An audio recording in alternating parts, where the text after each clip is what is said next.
বাংলাদেশের অর্থনৈতিক অঞ্চল কর্তৃপক্ষ হচ্ছে বেজা, যেটা প্রতিষ্ঠিত হয় 2010 সালে। পুনরূপ হচ্ছে বাংলাদেশ ইকোনমিক জোন অথরিটি, যা এর নিয়ন্ত্রণ প্রধানমন্ত্রী কার্যালয় এবং সভাপতি হলেন প্রধানমন্ত্রী।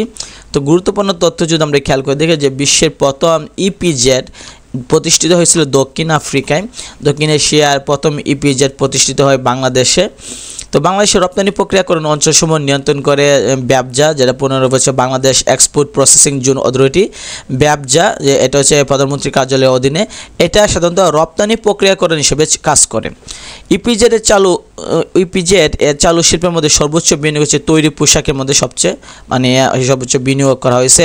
ক্যাবজা তৈরির উদ্যোগ নিয়ে ইয়ং ওয়ান কোরিয়ান কোম্পানি। বাংলাদেশের কৃষিভিত্তিক ইপিজেড হচ্ছে উত্তরা ইপিজেড, যেটা নীলফামারীতে অবস্থিত। বাংলাদেশের প্রথম বেসরকারি ইপিজেড হচ্ছে রাঙ্গুনিয়া ইপিজেড, যেটা হচ্ছে REPJ। প্রস্তাবিত নতুন 3টি ইপিজেড হচ্ছে যশোর, পটুয়াখালী, গাইবান্ধা। তো সরকারি ইপিজেড নিয়ে আমরা যদি দেখি, সেটা হচ্ছে চট্টগ্রামের কাছে হালিশহর চট্টগ্রামে 1983 সালে এটা প্রথম ইপিজেড প্রতিষ্ঠা করা হয়। তারপর আছে ঢাকা সাভার আছে 1993 সালে। মোংলা আছে সেটা হচ্ছে 1998 সালে। ঈশ্বরদী পাবনায় আছে 1998 সালে। উত্তরা নীলফামারীতে অবস্থিত দেশে একমাত্র কৃষিভিত্তিক ইপিজেড, সেটা হচ্ছে 1999 সালে প্রতিষ্ঠিত হয়। কুমিল্লা ইপিজেড আছে, সেটা হচ্ছে কুমিল্লা বিমানবন্দরে 2000 সালে। আদমজি নারায়ণগঞ্জে 2006 সালে। কর্ণফুলী চট্টগ্রামে পতেঙ্গায়, সেটাও বাংলাদেশের সর্বশেষ ইপিজেড, যেটা 2006 সালে প্রতিষ্ঠিত হয়েছিল। বেসরকারি যদি দেখি, সেটা হচ্ছে রাঙ্গুনিয়া ইপিজেড, সেটা চট্টগ্রামে। আর কাছে কোরিয়ান ইপিজেড, সেটা হচ্ছে চট্টগ্রামে। তো রাঙ্গুনিয়া বাংলাদেশের প্রথম বেসরকারি ইপিজেড। আর আয়তনের দিক হতে দেশের বৃহত্তম ইপিজেড হচ্ছে কোরিয়ান ইপিজেড। তো টপ ইনফরমেশন যদি আমরা খেয়াল করি, যে ইপিজেড পুনরূপ হচ্ছে এক্সপোর্ট প্রসেসিং জোন। ইপিজেড মানে হচ্ছে যে বাংলাদেশ থেকে যে বাহিরে যে আমাদের মালামাল রপ্তানি করি, সেগুলো হিসাব বা সেগুলো নিয়ে কাজ করে। মানে তৈরি পোশাক বা পাট বা চা, যেটাই আমরা বাইরে দেশে রপ্তানি করি, আমদানি রপ্তানি করি, সেটা সাধারণত যে এক্সপোর্টের কাজ হিসেবে কাজ করে। এটা যে কতগুলো মাল বাইরে গেল, কত টাকা হিসাব হচ্ছে, কতগুলো টাকা যে কতগুলো মাল যে বাইরে গেল, তার ট্যাক্স কেমন আসবে, এগুলো নিয়ে কাজ করে। তো আমরা যদি এখানে কর রাজস্ব যদি আমরা দেখি, যে সরকারি রাজস্বের মূল উপাদান হলো কর ও কর বহির্ভূত উৎস থেকে সংগৃহীত রাজস্ব। কর সাধারণত দুই ধরনের, সেটা হচ্ছে প্রত্যক্ষ কর আর একটা হচ্ছে পরোক্ষ কর।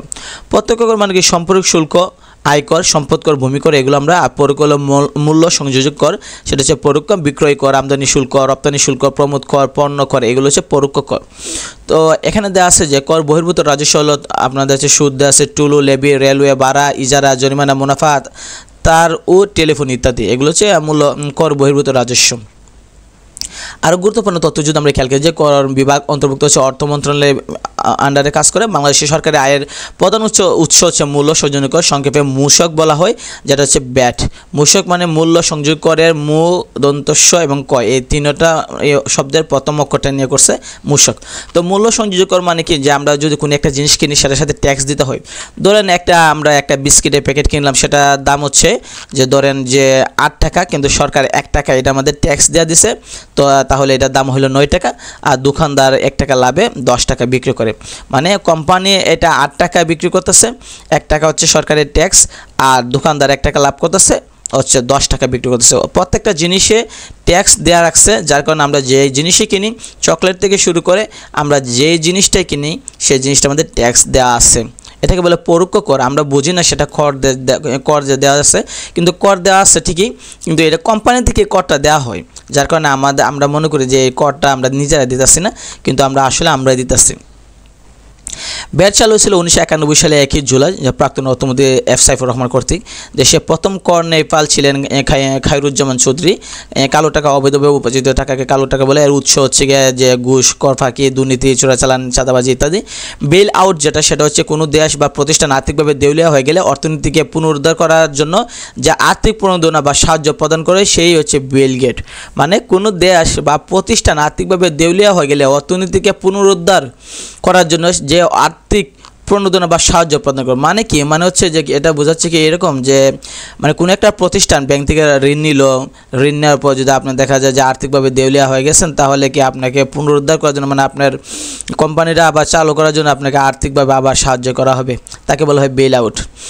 রাজস্ব নীতি হচ্ছে ফিসক্যাল পলিসি, যারা একটি দেশের এক অর্থ বছরের সামগ্রিক অর্থনৈতিক কার্যাবলী পরিচালনার লক্ষ্যে রাজস্ব এবং সরকারি ব্যয়সমূহের যথাযথ ব্যবহার প্রণালী।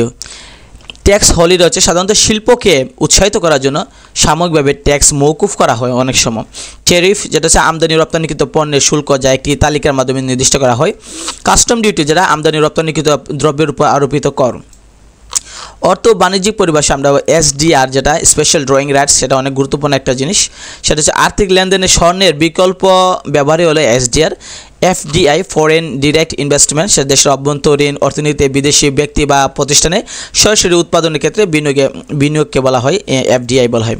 তো আরও গুরুত্বপূর্ণ তথ্য দেখলে বাংলাদেশ টাকার অঙ্কে সবচেয়ে বেশি আমদানি করে চীন থেকে, মানে সবচেয়ে বেশি জিনিসপত্র চীন থেকে বাংলাদেশ কিনে আনে। দেশের প্রথম ও একমাত্র বিশ্ব বাণিজ্য কেন্দ্র WTC অবস্থিত চট্টগ্রামে। জিএসপি যেটা জেনারেলাইজড সিস্টেম অফ প্রেফারেন্সেস, সেটা হচ্ছে জিএসপি পুনরূপ।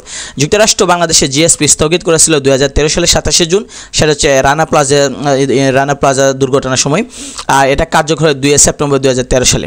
যুক্তরাষ্ট্র পণ্য আমদানিতে শুল্ক ও কোটামুক্ত প্রবেশাধিকার চালু করে 1976 সালে। গার্মেন্টস সেক্টর থেকে কোটা পদ্ধতি উঠে যায় 2005 সালে 1 জানুয়ারি। বাংলাদেশ প্রথম গার্মেন্টস ফ্যাক্টরিতে আবার কোটা আছে। তো বাংলাদেশে প্রথম গার্মেন্টস পল্লী স্থাপিত হয় নারায়ণগঞ্জে।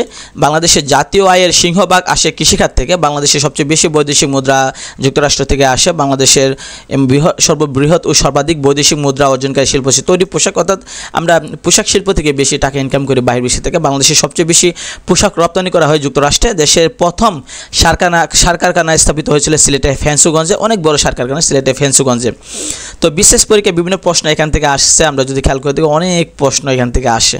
তো পিএসসি সরকারি বিভিন্ন চাকরি পরীক্ষায় এই প্রশ্নগুলো আসছে, আপনি যদি খেয়াল করেন অনেক প্রশ্ন আসছে। আবার এদিকে আমরা যদি দেখি যে ঢাকা বিশ্ববিদ্যালয় বিভিন্ন পরীক্ষা ভর্তি পরীক্ষায় বিভিন্ন প্রশ্ন আসছে, যেমন দেশে কৃষিভিত্তিক ইভিজেট কোথায় আছে, আমরা জানি সেটা নীলফামারীতে অবস্থিত। তো বাংলাদেশের ডেল্টা প্ল্যানের সময়সীমা কত সাল নাগাদ, আমরা জানি 2100 সাল পর্যন্ত।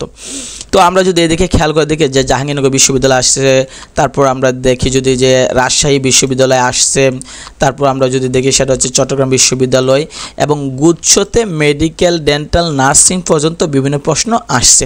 তো এই হলো এই অধ্যায় থেকে আলোচনা। এই অধ্যায় থেকে প্রশ্ন অনেক আসতেছে, দেখা যাচ্ছে যে আসবেই প্রশ্ন। তো এই অধ্যায়গুলো ভালোভাবে পড়লে একটা প্রশ্ন বা দুইটা প্রশ্ন যদি আসে তাহলে কমন পড়ার সম্ভাবনা বেশি থাকবে।